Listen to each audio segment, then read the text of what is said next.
አክስቴ እያጭበረበረ ስለመሆኑ ማስረጃ። አንደኛ ሐምሌ 5 አክስቴና አባዬ ተጣሉ።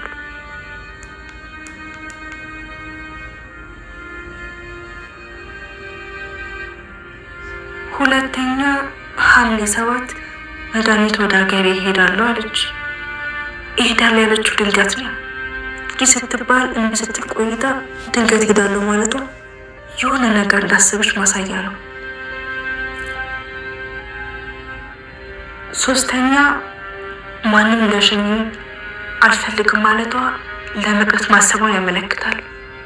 ምክንያቱም ሰው ከሸኛት ይሄድና ዓለም ይለው ይታወቃል።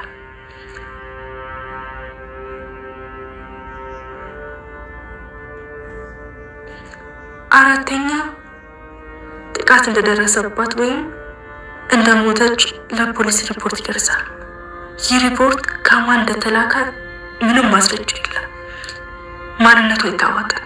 ይህ ራሷ አክስቴ ለፖሊሶች ሪፖርት አድርጋል እንደሚችል ያመለክታል። አምስተኛ ክፍሏ ውስጥ የተገኘ ምላጭ ራሷ ቁርጣ እንደሆነ ማሳያ ሊሆን ይችላል። ስለዚህ አክስቴ ምንም አይነት አደጋ አልደረሰባትም።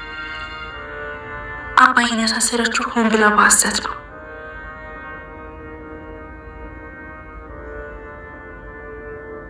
በጣም ጥሩ ሰው ነው። አባቴ ስለሆነ ብቻ ሳይሆን አባቴ እንኳን ባይሆን የሚመሰክርለት ሰው ነው። እሱን እኛም እናውቃለን። የኔን ያክል ግን ስለ አባቴ አታውቅም። አባቴ ንጹህ ሰው ነው። ሆን ብላ አክስቴ ለማሳሰር የፈጠረችው ሴራ ነው። ሰላም ጤና ይስጥልኝ። ውድና የተከበራችሁ የቻናል ቤተሰቦች ሙስሊም ክርስቲያን ወገኖቼ ሰላማችሁ ይብዛ እያልኩኝ የቤቴ አዲስ ሆናችሁ ሰብስክራይብ በማድረግ አበረታቱኝ። ላይክ ሸር ማድረጋችሁን እንዳትረሱ። የዳጣን ድራማ ይዘናላችሁ መተናል።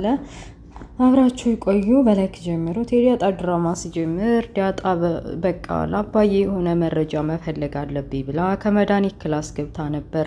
እንዳሰበችውም አልጋዋን ብርቁስቁስ አድርጋ ከፍራሹ ስርና ካልጋው ስር የቀራት የለም። ሽንት ቤቱም ሁሉም ደረጁም ሁሉም በቃ ልብስ የምታስቀምጥበት ሳይቀራት ምንቅርቅር አድርጋ ስፈትሽ ተስፋ ቆርጣ ነበር። ምንም አላገኘችም። አባዬ እስከ መጨረሻው ታስሮ ሊቆይ ነው ማለት ነው። ይህች ሴትዮ ወዲያ ወዲህ ብላ በቃ አባዬን ለማሳሰር ነበር እቅዷ። ተሳካላት ማለት ነው። አባዬን ነጻ ማድርግበት ምናልባት እዚህ ክላስ የሆነ ፍንጭ አገኛለሁ ብዬ ነበር ግን አላገኘሁም ብላ ተስፋ ቆርጣ እንደ አጋጣሚ ሆኖ ጎንበስ ስትል መድኃኒት በራሷ ጊዜ ቆርጣ ደሟን ስታንጠፈጥፍበት የነበረውን ምላጭ አየች እና ስታይ ራሷን ምን ልሆን እያለች እየሳቀች እንደ ጅል ብቻዋን ጎንበስ ብላ ያገኘችውን ምላጭ አውጥታ ይሄ ያንቺ ሴራ ነው፣ አባዬን እስር ቤት አስገብተሽ እንደፈለግሽ ልታረጊው ነበረ፣ አሁን ግን መረጃው ተገኝቷል፣ አብቅቶልሻል እያለች ያገኘችውን ምላጭ ይዛ ለወይዘሮ ማርታ ልታሳያት ወደ ሳሎን ሄደች። ወይዘሮ ማርታ ከስራ መጣ በአንድ በኩል የእህቷ መጥፋት በአንድ በኩል ደግሞ የባለቤቷ እስር ቤት መግባት ግራ በገባትና ጭንቅ ባለባት ሰዓት ዳጣ መጣ። እማዬ ተመልከች፣ አየሽ አይደለ ራሷን እንዴት እንደታርጋ ራሷ ላይ አደጋ እንደፈጠረች ራሷን ቆርጣ ደማን አንጠፍጥፋ አባዬ ላይ እንዴት እንዳላከከች እያለች የቆረጠችበትን ምላጭ አሳየቻትና እንዴት ሊሆን ይችላል? እንዴት ታደርጋለች? ሰው እንዴት ደረጀን እንደዚህ እስር ቤት ለማስገባት ብላ ራሷ ላይ አደጋ ትፈጥራለች? ምላጩስ መቼ ነው የተገዛው? እስኪ እዛ አካባቢያችን ሰፈራችን ያለ ሱቅ ስላለ እሱ ጋር ደውዬ ልጠይቅ ብላ የሰፈሯን ሱቅ ቁጥር ታውቀው ስለነበር በስልኳ በድጋ አድርጋ ስትደውል እንዳጋጣሚ ሆኖ የሱቁ ባለቤት ሰሞኑ ለ3 ቀን ለ4 ቀን ሱቁ እንዳልኖረና ሌላ ሰው እንደሸጠላትም ነግሯታል። እሷም እሺ ካላወቃችሁ ይቅርታ ብላ ድጋሜ ምላጩን ካየች በኋላ እንዴት እንደዚህ ታደርጋለች? በራሷ ላይ አደጋ ፈጥራ ራሷን ቆርጣ ደማን አንጠፍጥፈው ይገባች ይባላል። እህቴስ ማን አላት? እህት ይላት ዘመድ መጠጊያ ይላት እያለ ተጨነቀች። ዳጣን ካረጋጋቻት በኋላ በቃ ተረጋጊ፣ አንድ መፍትሄ ነው ይሄንን ምላጭ እጇ ላይ አሻራ መኖሩ ስለማይቀር እኔ ብነካው ሚኒም አሻራ ይወጣል፣ በዛም በተድጋሚ ደግሞ የሷም አሻራ ይወጣልና የሚሆነውን ነገር እናየዋለን፣ አባይም ነፃ ይሆናል እያለች አረጋጋቻት።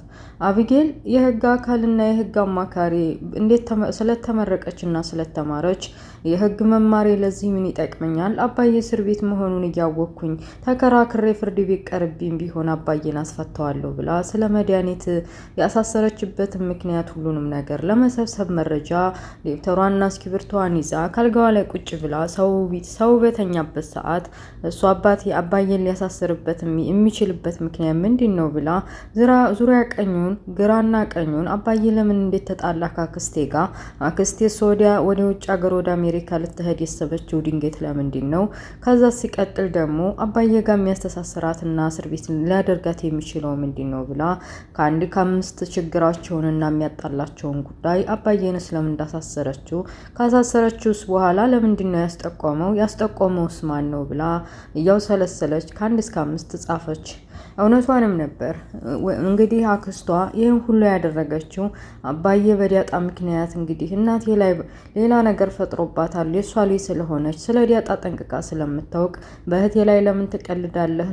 ከሌላ ለምን ወለድክ ብላ ለመበቀል አስባ ነው ብላ የጻፈችውን ወረቀት ይዛ ሄዳ ከፖሊሶቹ ጋር ተገናኝታ ወራች።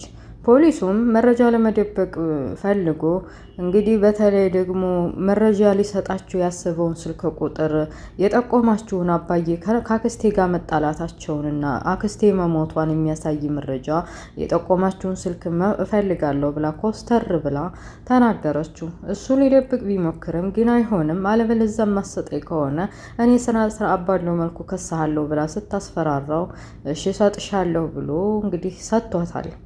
በሌላው በኩል እስከዛሬ ይህን ያክል ዓመት ሙሉ ከልጅነት እስከ እውቀት ከተጋቡ በኋላ ምንም ለፊልድና ለመዝናናት አንዳንድ አልፎ አልፎ ቢለያዩም እንኳ ዛሬ ግን ባሏ ከጎኑ አልጋዋ ላይ ባለመኖር ዋዝና አንዴ መስኮቱን በመክፈት አንዴ ካንዷ ጎን አንዴ ካንዱ ጎን እየተቀመጠች ወይዘሮ ማርታ አቶ ደረጀ እስር ቤት ስለመሆኑ እየተጨነቀች አስባ አድራለች። እንቅልፍ ባይኗ አልዞረም፣ ምግብም አልበላችም። ቆይስ ተመቼ ነው? በመልኩ ነው ባሌንስ ማስፈታው? ምን አይነት መረጃ በሰጣቸው ነው ፖሊሶቹስ ከዚህ በኋላ የሚፈቱልኝ? እያለች እየተጨነቀች አቢጌል መታ እናቷ መጠንከር እንዳለባት እንግዲህ አክስቷ በህይወት እንዳለችና ራሷን ደብቃ እንደሆነና አባዬን ኮብላ እስር ቤት እንደከተተችው እንዲታረጋጋ በክላሷ መታረጋግታታለች። እንዳፍሽ አርግልኝ እህቴም ቢትሆን ምንም በጥፎ ብትሆንም እንኳ ደሜና ስጋዬ ስለሆነች የሆነ ችግር እንዲፈጥርባት አልፈልግም። እንዳፍሽ አርግልኝ አባትሽም ቢሆን ያለምንም ችግር እንዲፈታ ፈልጋለሁኝ። እንግዲህ አንቺ አባትሽ ሙሉ በሙሉ ተማምኖብሻል። የህግ አካል እንደመሆንሽ መጠን እኔ እንኳን ጠበቃ ተቀጥሮ በቃ ቢትፈታ ነው የሚሻለኝ። እሱ ግን አቢጌል ትሻለኛለች ብሎ እምነቱን ባንቺ ላይ ጥሏልና እንደማንም ብለሽ እያለች አበረታታቻት። አይነጋ የለም ነጋ። እንግዲህ ቤታቸው ግቢ የነበረው እንግዲህ ገዜ አጠገቡ እያስፈራራ ያለው የገጠሩ ሚስቱ ወንድም ከየት መጣ ሳይባል እያስፈራራው በእንቅልፉ ሰዓቱም በቁሙም ቀንም ሌትም እየመጣ አቃጅቶታል። የቆም ቅጄቱ ሆኖበታል።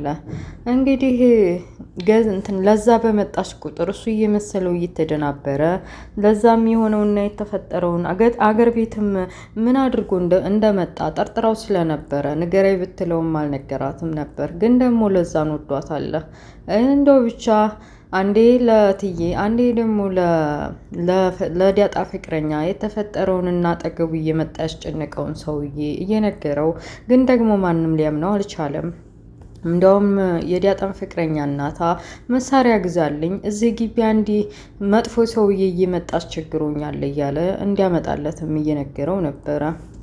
እንግዲህ ወይዘሮ ማርታ ባሌን ማግኘት አለብኝ ብላ እስር ቤት ሄዳ ስለተፈጠረው ነገር አቶ ደረጀን እስር ቤት እንደው ለምንድን ነው እንደዚህ የሆነው? እህቴስ ጋር ምን ያገናኛችኋል?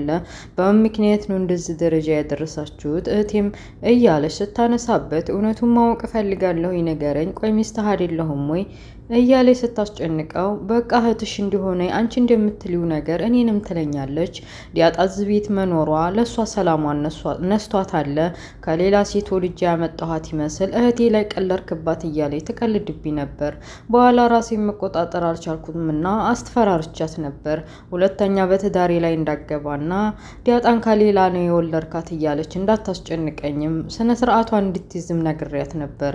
እና ደግሞ አንቺ መጨነቅ የለብሽም እህት እህትሽ እዚሁ ሀገር ነው ያለችው።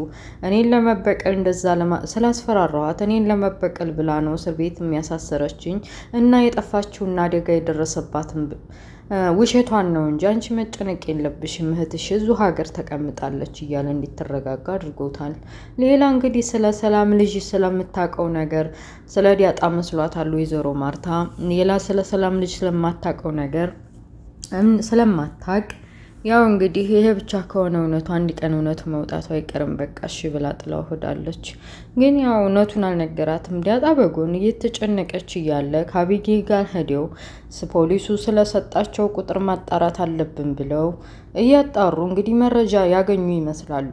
በአንድ በኩል አባዬ በየት በኩል ነው ትዳሩን ማንም እንዳይነካበት ለልጆቹ ጥሩ አባቱ ነው ለሚስቱ ጥሩ ባል ሆኖ እየኖረ ለምን እንደዚህ እንደሚሰቃይና ፈተና እንደሚበዛበት በራሷ እየጠየቀች እየተጨነቀች ናታ መጥቶ እንደዚህ መጨነቅ የለብሽም ብቻ መረጃ ማግኘት አለብን አባዬ በየትም ተብሎ እንዲፈታ እና መጨነቅ የለብሽም።